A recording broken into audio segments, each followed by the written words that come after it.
My self खुशी चौधरी और आप सबका वेलकम है मेरे यूट्यूब चैनल में, जिसमें मैं बेसिकली आप सबको ये बताऊंगी हमें लॉ क्यों करना चाहिए, लॉ के बाद हमारे पास क्या ऑप्शंस हैं और लॉ से हम क्या क्या चीज़ें अचीव कर सकते हैं अपनी लाइफ में।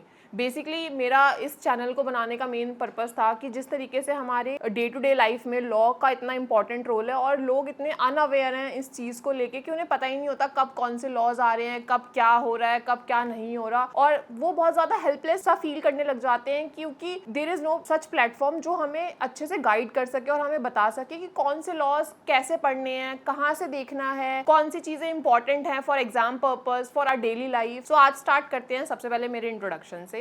मैंने अपनी ग्रेजुएशन कंप्लीट करी थी लॉ के अंदर 2024 में, और मैंने अपनी पोस्ट ग्रेजुएशन जस्ट अपनी ग्रेजुएशन के बाद कंप्लीट करी क्रिमिनोलॉजी से 2025 में, और इस टाइम पे अब मैं अपनी पीएचडी के लिए एनरोल कर चुकी हूँ और उसके लिए मैं जो भी अपडेट्स होंगे आपको वो सारे टाइम टू टाइम बताती रहूंगी। So basically every year in India approximately 70,000 people जो हैं वो एनरोल करते हैं for the course of law, but BCI के रिपोर्ट के अकॉर्डिंग इंडिया के अंदर 1.5 मिलियन पीपल हैं जो रजिस्टर्ड हैं एज एन एडवोकेट। तो हम ये गेस कर सकते हैं कि जितनी हमारे पास अपॉर्चुनिटी है उतना ही हमारे पास कंपटीशन भी है, पर कंपटीशन को साइडलाइन करने के लिए हमारे पास सिर्फ और सिर्फ एक पाथ है जो कि है to get the best and best knowledge of the law. So मेरी तरह आप लोगों ने भी डिसाइड कर लिया होगा अपना फ्यूचर गोल्स की 10th और 12th के अंदर ही कि हमें लॉ कब करना है, क्यों करना है। बट काफ़ी टाइम ऐसा होता है कि जब हम अपनी प्लानिंग कर रहे होते हैं, स्कूल लाइफ, फिर उसके बाद ग्रेजुएशन, फिर पोस्ट ग्रेजुएशन, और जैसे ही हम अपने गोल को अचीव करने वाले होते हैं वैसे या तो हमारी पॉलिसीज चेंज हो जाती हैं, या तो हमारे लॉ चेंज हो जाते हैं, या फिर हमने जितनी भी प्लानिंग करी होती है वो बैक टू जीरो पे आ जाती है। उसका मेन रीजन ये है कि हमारी जितनी भी एजुकेशन है, जितनी भी हमारी क्वालिफिकेशन है, वो सारी की सारी आउटडेटेड हो जाती है, जिसका हमारे पास करंट एग्जांपल है जुडिशरी। जुडिशरी के अंदर बेसिकली अर्लियर क्या हुआ करता था कि आपको अपनी ग्रेजुएशन कंप्लीट करनी है, बार काउंसिल में रजिस्ट्रेशन कराना है और you are eligible for any state exams. But now judiciary के अंदर एक ह्यूज चेंज आया है जिसके अंदर जब तक आप 3 साल की कोर्ट में प्रैक्टिस नहीं करेंगे यू आर नॉट एलिजिबल, जिसकी वजह से ये बहुत बड़ा एक ड्रॉबैक हुआ है लॉ स्टूडेंट्स के लिए। उन्होंने बहुत ज्यादा डिमोटिवेटेड फील करना स्टार्ट कर दिया है। I am one of them, but मैंने डिमोटिवेट नहीं फील करा क्योंकि मुझे पता है कि एक लॉ ऐसा ऑप्शन है जिसके अंदर आप सिर्फ एक पाथ पे नहीं जा सकते। देयर आर मल्टीपल ऑप्शंस जो आप चूज कर सकते हो, उसमें आगे बढ़ सकते हो। और सिर्फ ऐसा नहीं है कि सिर्फ जुडिशरी के अंदर ही आपको एक सेट ऑफ पोजीशन और पावर और मनी सब कुछ फील होगा। बहुत सारे even plenty of options are there जिसके अंदर आप जा सकते हो और आपको हर एक चीज मिल सकती है जो कि आपने एक टाइम पे ड्रीम करी हो। तो मैं आपको इस वीडियो में बेसिकली यही बताऊंगी कि हमारे पास क्या क्या ऑप्शंस होते हैं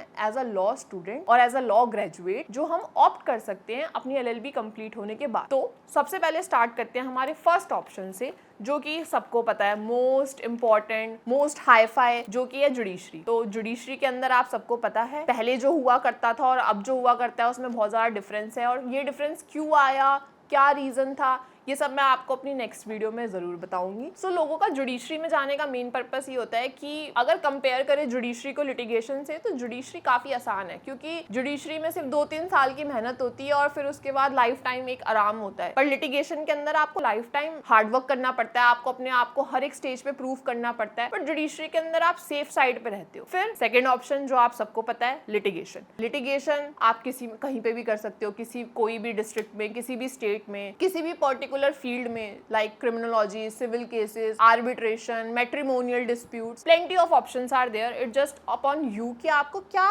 कैसे करना है। थर्ड ऑप्शन जो आता है वो आता है हमारा पब्लिक प्रोसिक्यूटर का। But public prosecutor, to become public prosecutor आपको 7 इयर्स की प्रैक्टिस जरूरी है एज एन एडवोकेट। हमारी 4th पोजीशन है IBPS SO लॉ ऑफिसर की। यहाँ पे हर पब्लिक सेक्टर बैंक में एक पोजीशन खाली होती है जो कि होती है एक लॉ ऑफिसर की। यहाँ पे आप इजीली अप्लाई कर सकते हो। सैलरी भी काफी हैंडसम होती है और जॉब की एप्लीकेशंस होती है वो भी प्लेंटी निकलती है, क्योंकि आपको पता है कि हर बैंक में इसकी रिक्वायरमेंट होती है। Next come SEBI grade A legal officers. तो ये भी बहुत ज्यादा ही लाइमलाइटेड चीज है, बट कह सकते हैं इसकी नॉलेज भी बहुत सारे लोगों को नहीं है, क्योंकि लोगों को नहीं पता होता। जो ज्यादा चीजें दिखती हैं वही हमें लगता है कि यही हमारे करियर ऑप्शंस हैं, और जो ज्यादा चीजें पता है वो यही है कि लिटिगेशन या फिर जुडिशरी। इसके अलावा लोगों को लगता है कि हमारे पास ऑप्शन ही नहीं है, हमने तो लॉ करके गलती कर दी। और एक और मिथ है, सॉरी टू डिस्ट्रैक्ट, मैं आपको बता दूं, अगर आप कॉलेज में हैं या फिर अगर आप किसी भी ऐसी फील्ड में हैं जहाँ पे आप अपने सीनियर्स के साथ 1-to-1 कम्युनिकेट कर सकते हैं, तो जब आपसे कोई फर्स्ट टाइम पूछता है कि आप क्या कर रहे हो और आपका आंसर होता है कि मैं लॉ कर रहा हूँ या फिर मैं लॉ कर रही हूँ या फिर मैं करने जा रही हूँ, तो हर किसी का एक क्वेश्चन होता है कि क्यों आप पढ़ाई में अच्छे नहीं हो। क्योंकि हर किसी को लगता है कि लॉ एक ऐसा सब्जेक्ट है वो आप तब ऑप्ट करते हो जब आपके पास कुछ भी नहीं बचता। बट ये बेसिकली उन लोगों का माइंडसेट है जिनको पता ही नहीं है कि लॉ कितना डीप है, लॉ में आप क्या क्या जान सकते हो, लॉ को आप कैसे समझ सकते हो। सो कम टू द पॉइंट। अब हम आते हैं अपनी SEBI grade a legal officer की पोस्ट पे। यहाँ पे सिक्योरिटी एक्सचेंज और बोर्ड को मैनेज करने के लिए एक लॉ ऑफिसर की नीड होती है। यहाँ पे भी काफी अच्छी सैलरी होती है और यहाँ पे जितने भी लॉज होते हैं वो सिक्योरिटी एक्सचेंज से रिलेटेड होते हैं और यहाँ पे जाने का मेन आपको मोटिव होता है कि आपको बहुत ज्यादा एक्सपोजर मिल जाता है। Next comes JAG. काफी लोगों को इस बारे में नहीं पता कि आप लॉ करने के बाद भी इंडियन आर्मी का पार्ट बन सकते हैं। वो कैसे बन सकते हैं? एक पोजीशन होती है जैक। जैक का मतलब होता है जज एडवोकेट जनरल। सो हमारी इंडियन आर्मी वैकेंसीज निकालती है जिसके अंदर लीगल ऑफिसर्स की रिक्वायरमेंट होती है जिनका काम होता है बेसिकली आर्मी रिलेटेड डिस्प्यूट्स को रिप्रेजेंट करना इन द कोर्ट और उसे सॉर्ट ऑफ करवाना। हमारी नेक्स्ट पोजीशन जो आती है जो कि हमारी 8 नंबर पे है वो होती है लीगल ऑफिसर इन पीएसयूज। तो पीएसयूज क्या होती हैं आप सबको पता है, public sector undertaking like ONGC, भेल। इनका मेन जो सिलेक्शन का क्राइटेरिया होता है वो आपके क्लैट पीजी के रिजल्ट के बेसिस पे ये लोग आपको सेलेक्ट करते हैं। अगर आपके स्कोर अच्छे हैं तो आप यहाँ पे जाने के लिए एलिजिबल हो जाते हो। और हमारा नेक्स्ट और मोस्ट लाइमलाइटेड जो प्रोफेशन है आफ्टर एलएलबी वो है यूजीसी नेट देने के बाद या तो आप एक रिसर्चर बन जाइए या तो आप एक प्रोफेसर की जॉब अटेन कर लीजिए। But for being a professor there is a criteria कि आपके पास पोस्ट ग्रेजुएशन होनी जरूरी ही है। लॉ के अंदर पोस्ट ग्रेजुएशन का मतलब आपके पास एलएलएम की डिग्री होनी चाहिए। बट मोस्ट रेप्यूटेटेड कॉलेजेस जो होते हैं वो आपको बोलते हैं कि उन्हें पीएचडी भी चाहिए, उन्हें आपकी और भी वो स्किल्स वगैरह चेक करते हैं। बट जो बेसिक क्राइटेरिया वो है फॉर बीइंग अ प्रोफेसर और being a researcher LLM, LLB, LLM. हमारी नेक्स्ट जो जॉब अपॉर्चुनिटी आती है वो होती है आरबीआई ग्रेड बी। इसके अंदर क्या होता है, हमें आरबीआई को रिप्रेजेंट करना होता है, आरबीआई के लिए ड्राफ्ट करना होता है, आरबीआई के लिए लीगल रिसर्च करनी पड़ती है to represent them in court. तो आपने देखा होगा कि मैंने आपको काफी सारी अपॉर्चुनिटीज के बारे में बताया है। बट मैं आपको ये भी बता दूं कि ये सिर्फ इतनी अपॉर्चुनिटीज नहीं है,